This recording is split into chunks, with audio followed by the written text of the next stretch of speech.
Hello, hello.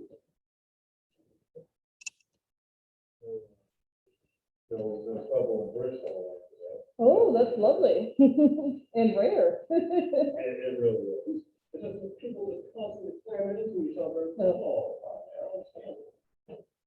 Yeah, I like jokingly call it, oh no, there's water syndrome. It's like when you look at any bridge or tunnel in this area, they're like, I'm gonna slam on my brakes unnecessarily. It's bad. It's just literally right when you get to where Hampshire University is, you kind of already know about it. Yeah.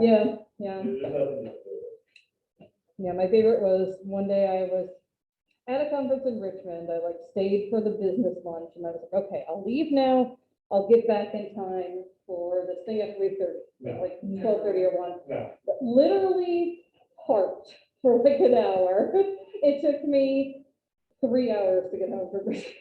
It doesn't matter what time you leave or how early you leave. Yeah. It does not matter. It's impossible to I remember one time coming back here, and I had just gotten out the tunnel, and this car in front of me, like, she was fine, she was by herself. And I looked, and I was thinking she's gonna crash, and as soon as I thought that, she hit the side of the road and was facing me. Oh my And I was gosh. just like, I don't understand, if you made it through all of this. Oh my gosh. That happened to me once. I remember I had a friend who lived pretty close to me. We were like a 3-hour drive, 4-hour drive from our college, and so we carpool. And we were like leaving my house when like after Christmas break, and this truck in front of us, we were on like this open road going over a teeny tiny bridge, and just proper road nothing slams into the side. We both started looking, did that just happen? Like what? I spent when I was in high school, I went on a spring break road trip with some of my friends. So we got for a big accident inside the tunnel, and we were already past the last exit. Literally, we sat out there for like 5 hours. Oh, Everybody, and it happened 3 times, but like it's hot. Everybody in all the cars, everybody got out for sharing food. nice. Sitting down there, it was actually kind of fun. I remember last year or something, or maybe it was before the pandemic, but they decided it was a good idea to close both the HRBT and I think the James River Bridge the same weekend. So you could only go through the M&M, and like people literally sat there for 8 hours. Like, but there's no way to like you get past a certain point. That's like Debbie said, you can't do anything, right?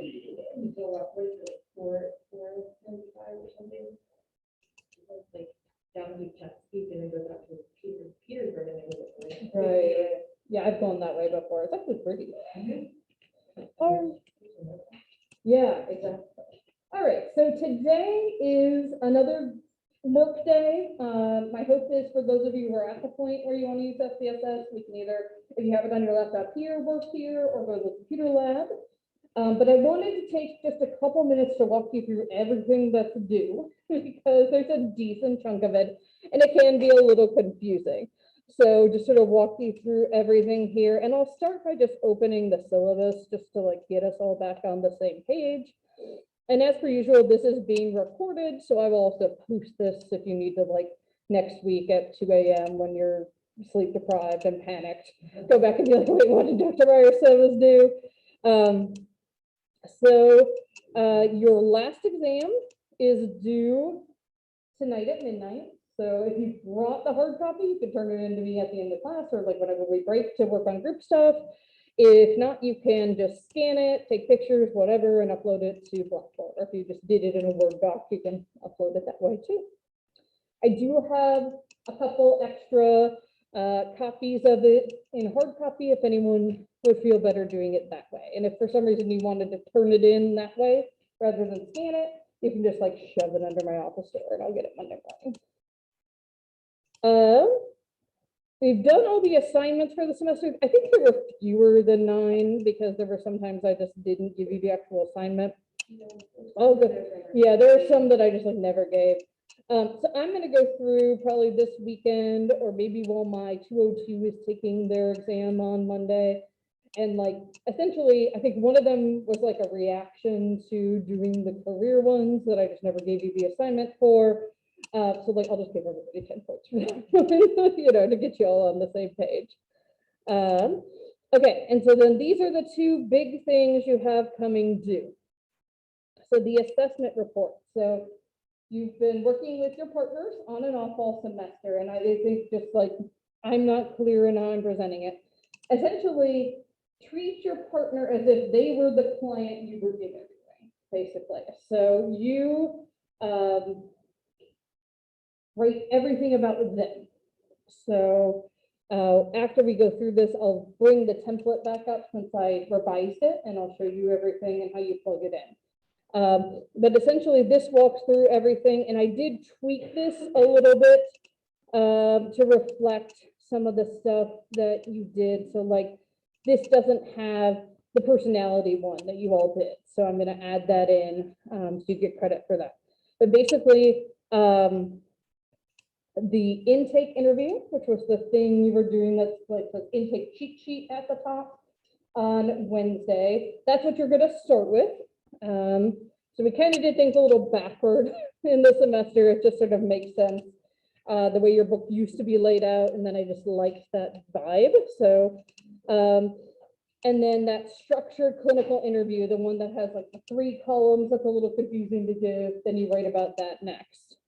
And then those questionnaires that you just filled out yourself, make sure your partner has your copies so they can score them. I do have some extra copies of the scoring sheets if anyone wants a hard copy, and I posted the scoring sheets. Then that career test you took over fall break. Make sure that your partner has a copy of your results from that. And the OBAMs, again, your partner scores. Those practice problems from the GRE, again, your partner scores. And then you'll write some summary conclusions and recommendations. So let's take a little break from that, and I'll walk you through, because while you all were working on Wednesday, I tried to make this a lot more helpful, essentially. So if you click on assessment project materials now, you have where you actually turn in your report. You have the revised template. And actually, let me do this. I do a new share and just share my whole screen. Then if I download this, y'all will be able to see it. So when I'm on, yeah. I did a screenshot 2 years ago when the pandemic first started, where I just like thought I was showing them my screen the whole time, but I'd only shared like one tab. And so like I was walking them through how to use the library things, and it was just the syllabus up the whole time. I talked for 40 minutes. It was great. So, all right. So the only information about yourself you're going to put on here is here, the name of the report. Then everything else here on is about your client, who's your partner. Okay. You don't have to change anything here. Okay. And all of these match up to those questions on the intake interview. And so you'll just write summaries of what they said for each question. And some of them might be really short, right? Like, you know, this person reported their current living arrangements and support systems are good, right? Like sometimes that's all you got. Sometimes you've got a whole lot for one thing, right? Okay, then you have the sections for the SCID. And for this, you would just list which ones they endorsed, essentially, okay? So they endorsed this question about panic disorder. Here with depression, they could say these are the symptoms they endorse, whether or not they meet criteria. Same for GAD, and there should be a subsection for bulimia here that I will add on and tweak again. It's like forever I'm making typos for myself. Then you have those questionnaires that people took themselves, again. Write up the scores for each of those, and that personality one. And then the one you took over fall break, they all kind of lump together. And then you have your scores for the RBANs and those practice problems from the GRE. For the GRE, there's not really like a sum score we can give, so you can just sort of generally describe how your partner did, if that makes sense.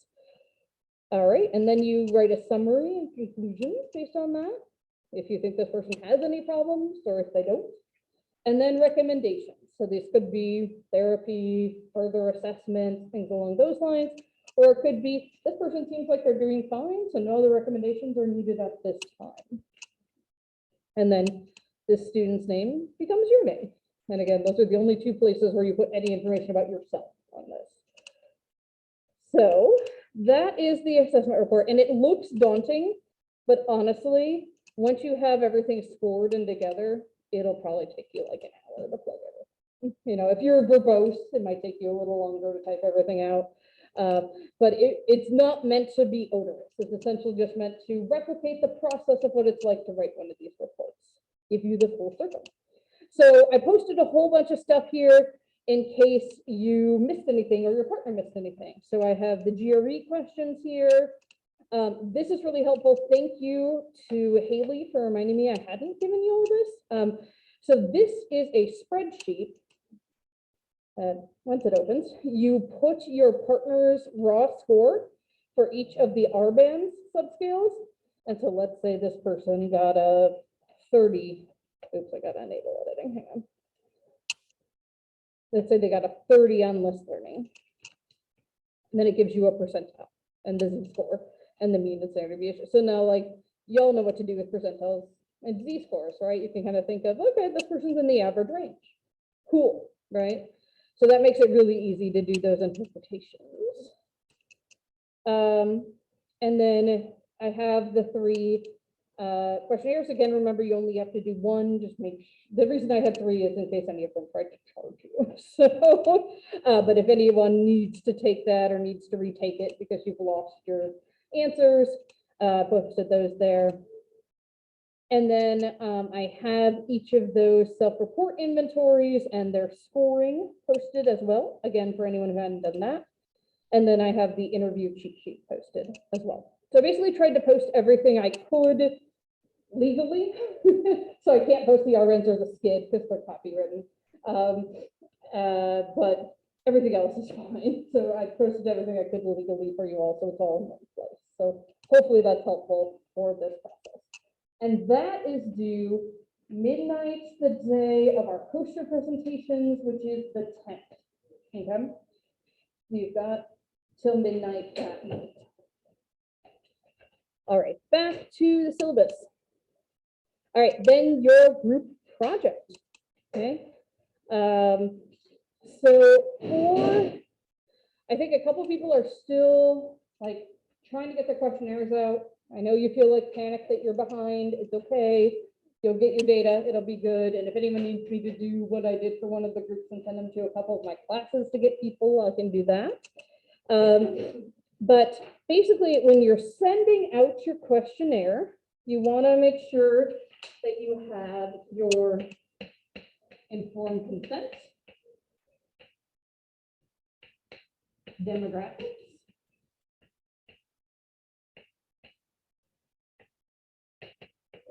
then your questionnaire you wrote, and then the 2 questionnaires. So one is for conversion questionnaire that are already published. These are the 2 that are already published. And then diversity. Okay, and then your debriefing. If you were to only send out your questionnaire, you cannot do most of the analyses. Like you'd be able to do reliability, but that's about it. So again, if you are just in the process of sending it out, make sure you're hitting all those things. And then as you go to make your poster,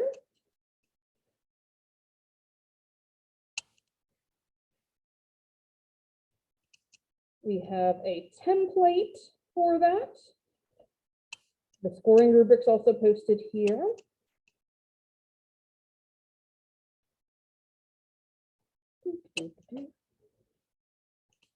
Okay. And so this, and I'll try to zoom in so you all can actually read the text here. This, you start with the introduction, and that's just basic existing background information about your topic, right? What's out there in the literature already. This is a lit review, basically, but obviously a very concise one. And you want to do everything throughout your poster in bullet points like this. Because you have to imagine if you were at a professional conference and someone came over to try to read it, they're not going to stand there and read an essay. You print it, basically, right? It makes it easier to digest. Then you put your hypotheses. If you remember on your IRB, I already gave you your hypotheses, so you can just copy paste these over. I try to make it as easy as possible, y'all. All right, and then you're going to have, okay, if it will behave, I'll show you the middle. There we go. Your method. So what's most important here is to describe how you got your participants, right? What recruitment methods did you use? Did you just walk around campus? Did you send it to people you know? Things like that. And then you want to describe your questionnaire. Some people have had room on their poster to put their whole questionnaire. That's up to you. You don't have to, but some people have done that. And then you want to describe the other two questionnaires you use. And these are the ones, these are the information you want for each of those. So the number of items, how people answer them, and the reported reliability and validity in the literature. So if you find another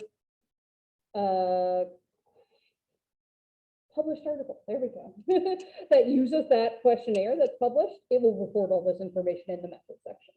You just like that. Make some sort of illustration of your data. It can be a bar graph, it can be a table, whatever you like. And then you want your results. So you'll want to report your mean and standard deviation for your questionnaire, then your alpha, your reliability, your validity, the convergent and divergent measures. Remember, these are just correlations. And then, was there anything else you were interested in, right? I know, like, in the past, people put things like relationship status, because that's what their questionnaire was about. So you might look at what were the means for, people who are married versus not. And I can even show you, if you're interested, how to like compare those statistically. And then discussion is where you would tie everything together. So how does it relate to the previous literature? What limitations do you have? Big one is you only collect from like 30 people, right? And so like we would want a bigger sample. What are future directions? So it might be like testing it on a bigger sample, tweaking the items if your reliability is not good, things along those lines. And then some little conclusion. If you have room, you can put your references on the poster. If you don't, just give me a piece of paper that has it on that, or email it to me. And so you make one of these per group. Each individual doesn't have to make one of these, if that makes sense. There are also here more guidelines for how to make the poster. And there are some sample posters from previous years. So for example, this is apparently only one person emailed it to me the first year. Or only one was good, I'm not sure. It's been a while, 10 years in fact, so I don't really remember. But you can see, how they laid it out and how they, and you can, as you see here, kind of move stuff around so it works better for you.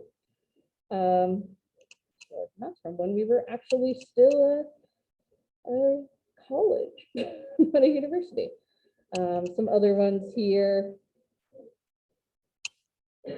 Again, these are just to give you ideas of different ways people have put them together. So this is one where they were interested in looking at opinions about companion animals, and they wanted to see were there any difference between people who lived on campus versus not. As you can tell just by looking at their bar chart, there were not, right? But it's an interesting question to ask. Like here's one where they were thinking about compassion and climate change, so they included some graphics related to that as well. So yeah, you can feel free to browse through any of these, get ideas for layout changes or how you want to do things. Yeah, questions about how to put the poster together. It's just when you download it, the template's one big slide essentially. And if you want to like upload it to Google Slides so you can work on it as a group remotely, definitely feel free, and you can even turn it in that way by just giving me the link to it. All right, so on the day, Friday, December 10th, a week from today, when we have our exam period, you will each pull up your poster up here. Again, not getting them printed this year, one less thing. And you will go ahead and walk us through it. So I would imagine this will take 2 to 5 minutes-ish per group. We'll be done pretty quickly. And as each group goes, you're going to rate each other's. So I'll bring in rating sheets on Friday, and y'all are going to score each other's, and that's part of your grade, just to make it more fun and interactive. And then you also will rate your group members in terms of their contributions to the project. And then I will be using this rubric to grade the poster and the presentation. All right. So again, looking this over, we are here. We have another group project workday on Monday, where again, I can help you with SPSS or anything else you need, help you put your poster together. You can use that time if you and your partner need to catch up on some of the questionnaires to do that. You know, whatever is the most valuable for you both today and Monday. Questions about any of that? Yes. So for the final assessment, is there a place that you plug it into on Blackboard? Yes, good question. So yeah, for the assessment reports, if you go here, here's the template you download, and then just type all your answers into it. And then when you're ready to upload it, you just click on assessment report, and then you can upload it. Good question. Yeah, the poster, because it's group, doesn't have that. You can just email them to me, or if it's on Google Slides, just share the link with me. What about, the assessments portfolio? How would that be graded? So I don't need the assessments. You're gonna just use the information from your partner's assessments to write up the report. So that's where the rubric, or the, not the rubric, the template comes in here.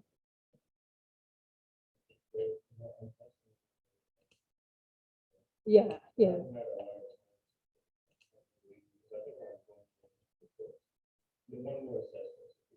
Yeah, and that's, you know, what I can do on Monday, send out another reminder, gentle reminder to everybody be here in person, to help your partners out essentially, so that y'all can use that as catch-up time. Yeah. Okay, yeah, that's what I'm going to ask. But some of that stuff you might either have or. Right, yeah, sometimes you need to switch, and again, that's why I also put everything I'm legally allowed to post up here. So like if you missed the questionnaires, they're here, you can download them and take them.